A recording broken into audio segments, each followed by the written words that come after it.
In partnership with KBW, we are at Nasdaq's MarketSite celebrating KBW's 24th Annual Community Bank Investor Conference. My name is Christina Ayanian, and joining me today is CFO of Amalgamated Bank, Jason Darby. Jason, thank you so much for joining us. Thank you for having me.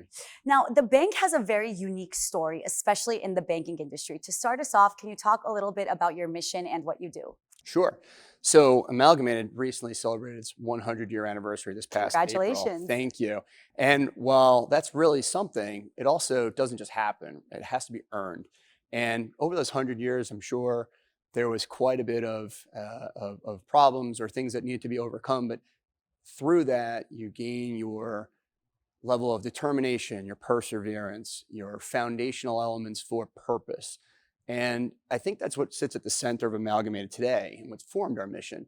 The bank was started by immigrant clothing textile workers, really for the purpose of leveling the playing field for access to financial services and banking products that were otherwise really only affordable to the wealthy or to bigger businesses. And I think that genesis is what sits at who Amalgamated Bank is today. And we've been calling ourselves a socially responsible bank since 2015. And that's before it became popular to start doing that type of sloganing. And we think that we're authentic in doing so because at our inception, we've always been serving the greater good. And I think that a lot of banks would have some difficulty making that same claim. From a mission point of view, our mission really is to support people, businesses, organizations for the purpose of changing the world for the better. And we like to say that that's our mission, but we also like to say we're on a mission because being a socially responsible bank, really comes with a need for passion and authenticity. Our customers are change makers, and they care greatly about the bank where they bank and whether its values reflect the values that they have. And so from that front, we like to use our voice in a manner that's very consistent with the things that our customers care about. But in the end, we really focus on delivering great products, great services for these customers, and using our influence and our resources to help our change makers really move their customers, their communities, and society forward. That's incredible. You really pair purpose with profit. I think so. There's a great way for us to do both. And we're on a mission, if to use that word again, to really show that you can do well and do good in the world at the same time.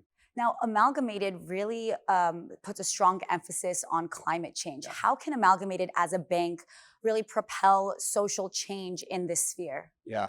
So climate and climate risk are really big issues, and it's something that's really central to Amalgamated. It's something that we put our voice out in a big way and taken a leadership position. And to illustrate that, we were one of the first 4 banks to join the Net Alliance for Zero Targets. We also are the first bank to have our climate reduction targets validated by the Science Based Target Initiative. And we're also the first bank to be certified as a B Corp, which basically gives us a ranked standard for environmental accountability and transparency. And so having that type of position, I think, really makes us want to be able to access the market in a way that's meaningful.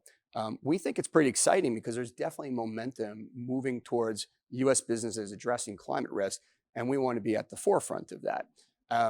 And there's been some studies that have been out in independent research that suggest somewhere in the range of $3 trillion of investment will move into the climate space simply for the U.S. alone to achieve its net zero targets.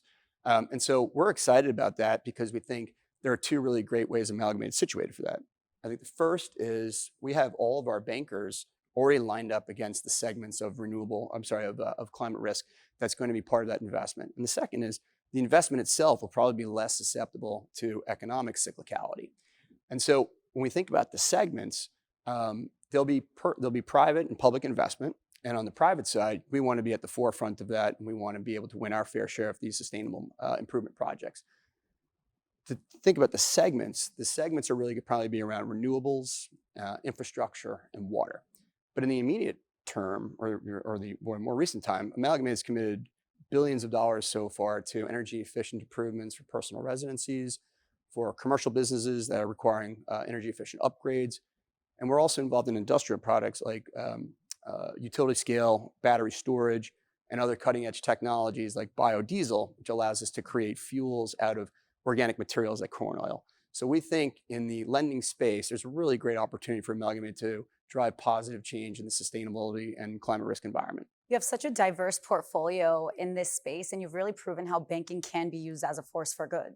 I think so, and I think it's also important that you're there first, right? We've been thinking, like I said before, being a socially responsible bank since 2015, we've been thinking about the environment in a way that maybe others haven't, and being there first and having bankers want to join us that live and operate in that space, I think has been a really advantageous thing for Amalgamated. Absolutely, it's first mover advantage. Absolutely. What role do banks play in supporting local economies when we're speaking more broadly? Yeah. That's a great question. I think the most important thing for us is to acknowledge that local economies are the lifeblood of the national economy. Roughly 70% of businesses are classified as either small or medium size. So it gives you a sense of the scale or the market share relative to the national economy. And more importantly, these local economies are absolutely vital to the quality of life in local communities, to employment and advancement opportunities, tax revenue for infrastructure development, and much more. So our need to support that from a banking point of view is absolutely vital. Now, one of the things I think is important to always consider is it's a mistake to just think that local community customers will continue to bank with us simply because we're local to them or we provide great service. We do, but community banks and niche-focused banks like us, we're not that different when it comes to a money center bank. A money center bank can also deliver great service and deliver great product sophistication. And they're not the big center banks that they are for no reason. So it'd be a mistake for us to think that these customers are always going to line up with us, and the money center banks would be happy to take that community bank share if we take our eye off the ball. But let me think about something that's really important to us. We think that we have a major advantage over money center banks for local economies and local businesses that is inherent. In other words, we can much more efficiently distribute to these customers in a way that money center banks simply can't. And to illustrate that, there's a company called BankView. I think they go by the name Kasasa now. And BankView was an aggregator of community bank marketing spend for the purpose of helping them compete on a national scale with money center banks for consumer depository products. And this is back around 2015 or so, but based on the number of banks that BankView had consolidated, they had a branch network of about 1,500 branches. And at the time, that would have been the fourth largest branch network in the entire US. So it gives you a sense, again, of the distribution network that's been established in the community banking space. Now, a lot has changed, but the point is that distribution does exist. Now, we can't take that for granted, like I said. We always need to be investing in digital technologies. We need to partner with one another where we think it's appropriate to maintain that share. And Amalgamated, we know that our mission-driven customers are aligned with us, and we think that's a huge advantage for us. We think that's a great differentiator. But like I said before, not taking anything for granted. We're constantly looking at improving our service delivery. We're constantly looking at being competitive from a pricing point of view, but most importantly, we're constantly thinking about being a bank first and foremost, where our customers can trust us with their money. You're a very customer-centric approach, and you're essentially an extension of your customers' teams and families.